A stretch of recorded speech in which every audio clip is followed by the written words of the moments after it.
പാകിസ്ഥാനെ തള്ളി പാകിസ്ഥാനിലെ പ്രമുഖ ഇസ്ലാമിക പണ്ഡിതൻ അവിടുത്തെ ഇസ്ലാമാബാദിലെ ലാൽ മസ്ജിദിന്റെ ഇമാമായ അബ്ദുൾ അസീസ് ഗസി പാകിസ്ഥാൻ ഇന്ത്യയോട് നയിക്കുന്നത് വെറും കപട രാഷ്ട്രീയം മാത്രമാണെന്നും ഇന്ത്യ വിരോധം അത് ഇസ്ലാമികമല്ലെന്നും പാകിസ്ഥാന്റെ പോരാട്ടം ഇസ്ലാമികമല്ല അനിസ്ലാമികമാണ്, യഥാർത്ഥത്തിൽ ഇത് തെറ്റാണെന്നും പാകിസ്ഥാനിലാണ് ഇന്ത്യയെക്കാൾ പ്രശ്നങ്ങൾ ഉണ്ടെന്നും പാകിസ്ഥാനിലാണ് ഒപ്രഷൻസ് ഉള്ളതെന്നും അല്ലെങ്കിൽ വ്യത്യസ്ത വിഭാഗങ്ങൾ മുസ്ലിങ്ങൾ അടക്കമുള്ള വ്യത്യസ്ത വിഭാഗങ്ങൾ ഒപ്രഷൻ ഇടുമെന്നും അതുകൊണ്ട് രസകരമായ ഒരു ചോദ്യം അദ്ദേഹം ചോദിക്കുന്നു. അദ്ദേഹത്തിന്റെ നൂറുകണക്കിന് ആൾക്കാരിരിക്കുന്ന അവരുടെ വിശ്വാസി സമൂഹമാണ്. ഇന്നലെയാണ് സംഭവിച്ചത്.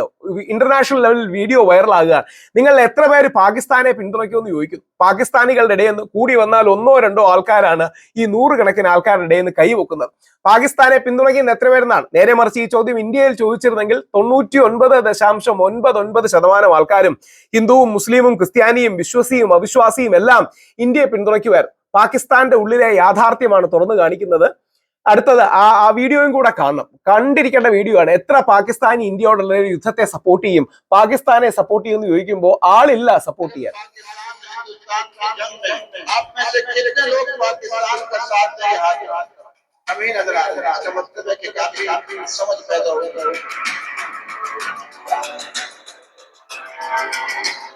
പാകിസ്ഥാനും ഇന്ത്യയും തമ്മിലുള്ള യുദ്ധത്തിൽ വളരെ മനോഹരമായ വീഡിയോസ് ആണ് എല്ലാ ഇന്റർനാഷണൽ മീഡിയയും കൊടുത്തിട്ടുണ്ട്. ഇന്ത്യയുമായിട്ടുള്ള യുദ്ധത്തിൽ നിങ്ങൾ പാകിസ്ഥാനെ സപ്പോർട്ട് ചെയ്യുമോന്ന് ചോദിക്കുമ്പോൾ ആരും സപ്പോർട്ട് ചെയ്യുന്നില്ല. അപ്പോൾ അദ്ദേഹം പറയാണ്, നന്നായി, നിങ്ങൾക്ക് ബുദ്ധി ഉദിച്ചു, പാകിസ്ഥാനെ സപ്പോർട്ട് ചെയ്യരുത്, അവർ ചെയ്യുന്ന തെറ്റാണ്, അനിസ്ലാമികമാണ്, വിശ്വാസത്തിന് വേണ്ടിയല്ല, ഈ വെറും രാഷ്ട്രീയത്തിന് വേണ്ടിയാണ് ഇവർ ഈ കളികൾ കളിക്കുന്നത്. അങ്ങനെ പാകിസ്ഥാനിനെ അതിശക്തമായി തള്ളിപ്പറഞ്ഞുകൊണ്ട് അബ്ദുൾ അസീസ് ഗസി അദ്ദേഹം ഇസ്ലാമാബാദിലെ ലാൽ മസ്ജിദിലാണ്. എന്നിട്ട് അദ്ദേഹം ചോദിക്കുന്നു, അവിടുത്തെ വസീറിസ്ഥാനിൽ, അവിടുത്തെ ഖൈബർ പാക്തൂൺവാലയിൽ അടക്കം എത്രമാത്രം ഓപ്പറേഷനാണ്, അടിച്ചമർത്തലാണ് പാകിസ്ഥാനി ആർമിയും പാകിസ്ഥാനി സ്റ്റേറ്റും നയിക്കുന്നത്. മൗലാന അബ്ദുൾ അസീസ് ഗാസി പാകിസ്ഥാനിലെ തന്നെ വളരെ പ്രോമിനന്റ് ആയ ഒരു ഇമാമാണ്, ക്ലറിക്കാണ്, അവിടുത്തെ മുസ്ലിം മതപണ്ഡിതനാണ്. പാകിസ്ഥാന്റെ ഫൈറ്റ് യഥാർത്ഥത്തിൽ ഇസ്ലാമിന് വേണ്ടിയുള്ളതല്ല എന്ന് പാകിസ്ഥാന്റെ ഉള്ളിൽ നിന്ന് പറയുന്നത് വളരെ പ്രസക്തമായൊരു സ്റ്റേറ്റ്മെന്റ് ആണ്. അദ്ദേഹം സ്വന്തം രാജ്യമായ പാകിസ്ഥാനെ അതിശക്തമായി സ്ലാം ചെയ്യുകയും ഈ പഹൽഗാം ആക്രമണം അടക്കമുള്ള കാര്യത്തിന് അവർ കുറ്റക്കാരാണ് എന്ന് ചൂണ്ടിക്കാണിക്കുകയും ചെയ്തു. ഒരു പാകിസ്ഥാനി ദിയോബന്ദി സ്കോളറാണ് ഇദ്ദേഹം, ഇമാമും ഖത്തീബുമാണ് ഇദ്ദേഹം. ലാൽ മസ്ജിദ് ഇസ്ലാമാബാദിലെ, അതായത് പാകിസ്ഥാന്റെ ഹൃദയമായി ഇരിക്കുന്ന ഇസ്ലാമാബാദിന്റെ ഏറ്റവും പ്രധാനപ്പെട്ട ഇസ്ലാമിക പണ്ഡിതരിൽ ഒന്നുമാണ്. പാകിസ്ഥാനിലെ സിസ്റ്റം ക്രൂവലും യൂസ്ലെസ്സുമാണ്, അത് വിശ്വാസികൾക്ക് വേണ്ടി അല്ല നിൽക്കുന്നത്, അത് യഥാർത്ഥത്തിൽ അടിച്ചമർത്തലും ചൂഷണവുമാണ് എന്ന് അദ്ദേഹം ചൂണ്ടിക്കാണിക്കുന്നു. ഇതുപോലത്തുള്ള ആൾക്കാരുടെ വോയിസുകളാണ് പാകിസ്ഥാനിൽ നിന്ന് ഉയർന്നു വരേണ്ടത്. പാകിസ്ഥാൻ അത് പാകിസ്ഥാനോട് നമുക്ക് എതിരിലോണ്ടല്ല, പാകിസ്ഥാൻ ഒരു ഫെയിൽഡ് സ്റ്റേറ്റിന്റെ വക്കിലാണ്. എന്തുകൊണ്ട് ആ ഫെയിൽഡ് സ്റ്റേറ്റിന്റെ വക്കിലാകുന്നത്? ഇന്ത്യ വിരോധമോ അല്ലെങ്കിൽ ഏതെങ്കിലും തരത്തിൽ നമ്മുടെ രാജ്യത്തോട് എതിർപ്പോ, ഇതൊക്കെയാണ് പാകിസ്ഥാന്റെ അടിസ്ഥാനം. അവിടെയാണ് വിരോധത്തിന്റെയും വെറുപ്പിന്റെയും മുകളിൽ നമുക്കൊരു രാജ്യം കെട്ടിപ്പടുക്കാൻ കഴിയില്ല.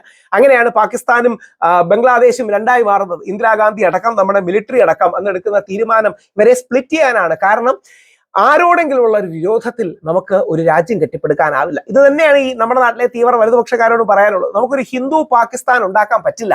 കാരണം ഹിന്ദു പാകിസ്ഥാൻ എന്നുള്ളതും തെറ്റായ ഒരു ഐഡിയയാണ്. മുസ്ലിം വിരോധത്തിലോ ഇസ്ലാമോഫോബിയോയിലോ നമുക്ക് രാജ്യം കെട്ടിപ്പടുക്കാൻ പറ്റില്ല. ഒരു രാജ്യമാകുമ്പോൾ ഹിന്ദുവും മുസ്ലിമും ക്രിസ്ത്യാനിയും വിശ്വാസിയും അവിശ്വാസിയും ഒക്കെ കൂടെ നിൽക്കാൻ കഴിയുന്ന ഒരു രാജ്യം വേണം. അതേപോലെ രാജ്യം ഉണ്ടാകട്ടെ. പാകിസ്ഥാന്റെ ഈ തീവ്രവാദ സ്വഭാവം അല്ലെങ്കിൽ തീവ്രവാദികളെ അനുകൂലിക്കുന്ന സ്വഭാവത്തെ ശക്തമായി തള്ളിപ്പറയട്ടെ. പാകിസ്ഥാൻ സ്വന്തം രാജ്യത്തിലെ ആൾക്കാരെ ബോംബ് ചെയ്യുന്നു, വസീറിസ്ഥാനിൽ ഖൈബർ പാക്തൂൺവാലയിൽ ഈ അട്രോസിറ്റി ചെയ്യുന്നു. ഇന്ത്യക്കാർ എപ്പോഴെങ്കിലും ഇങ്ങനെ ചെയ്യാറുണ്ടോ തുടങ്ങിയ കാര്യങ്ങൾ അദ്ദേഹം പാകിസ്ഥാനിലെ ജനങ്ങളോട് ചോദിക്കുന്നു. എത്രയോ ജേർണലിസ്റ്റുകൾ മിസ്സിംഗ് ആണ്, ക്ലറിക്സ് മിസ്സിംഗ് ആണ്, അവിടുത്തെ ആൾക്കാരെ ഗവൺമെന്റ് സ്പോൺസേർഡായി തട്ടിക്കൊണ്ടുപോകുന്നു തുടങ്ങിയ ഒരുപാട് കാര്യങ്ങൾ അവർ സൂചിപ്പിക്കുന്നുണ്ട്. അതിശക്തമായി ലാൽ മസ്ജിദിൽ നിന്നുള്ള ഈ വോയിസ് പാകിസ്ഥാനിലെ സാധാരണ സമൂഹം കേൾക്കട്ടെ. ഇത്തരത്തിലുള്ള ആൾക്കാർ എന്താ പറയണേ, സമൂഹത്തിൽ ദോഷമേ അല്ലെങ്കിൽ പാകിസ്ഥാന്റെ ഉള്ളിലുള്ള ഈ ടെറർ എസ്റ്റാബ്ലിഷ്മെന്റ് പാകിസ്ഥാന് ദോഷം ചെയ്യും എന്ന് ഉള്ളൊരു തിരിച്ചറിവ് ഉണ്ടാകട്ടെ. പാകിസ്ഥാനും ആത്യന്തികമായ സമാധാനവും ശാന്തിയും ഒക്കെ ഉണ്ടാകട്ടെ. ഇല്ലെങ്കിൽ അതിന്റെ ഇതും കൂടെ നമ്മുടെ നിലയിൽ വരും. പാകിസ്ഥാനിലെ ടെറർ എസ്റ്റാബ്ലിഷ്മെന്റിനെതിരെയാണ്, പാകിസ്ഥാനിലെ സാധാരണ സിവിലിയൻ സമൂഹത്തിനെതിരെയോ പാകിസ്ഥാനിലെ നോർമൽ ആൾക്കാർക്കെതിരെയോ അല്ല ഭാരതം ഇന്ത്യ എന്ന് നിലനിൽക്കുന്നത്. എന്നാൽ പാകിസ്ഥാനിലെ ഈ തീവ്ര സ്വരങ്ങൾ ഇല്ലാതാകണം. അതിന് ഇത്തരം വോയിസുകൾ ലോകം കൂടുതൽ കേൾക്കണം. പാകിസ്ഥാന്റെ തെറ്റുകൾ കൂടുതൽ തിരിച്ചറിയണം.